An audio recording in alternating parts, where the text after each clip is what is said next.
এদিকে ৪ দিনের যুক্তরাজ্য সফর শেষে দেশের উদ্দেশ্যে লন্ডন ছেড়েছেন প্রধান উপদেষ্টা অধ্যাপক মোহাম্মদ ইউনূস। লন্ডনের স্থানীয় সময় ৭টা ১৫ বিমান বাংলাদেশ এয়ারলাইন্সের একটি ফ্লাইটে তিনি ৪ দিনের সফর শেষে রওনা হন।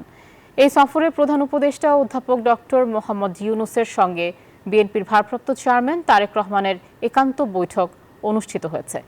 দেশের বর্তমান রাজনৈতিক পরিস্থিতি, গুরুত্বপূর্ণ সংস্কার কাজের অগ্রগতি সহ আগামী জাতীয় নির্বাচনের বিষয় নিয়ে কথা বলেন এ দুই নেতা।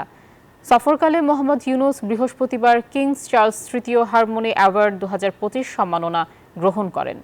সারা জীবন মানুষের কল্যাণে কাজ করার স্বীকৃতিস্বরূপ তাকে এই অ্যাওয়ার্ড প্রদান করা হয়। এর আগে তিনি ব্রিটিশ রাজা তৃতীয় চার্লসের সঙ্গে বৈঠক করেন।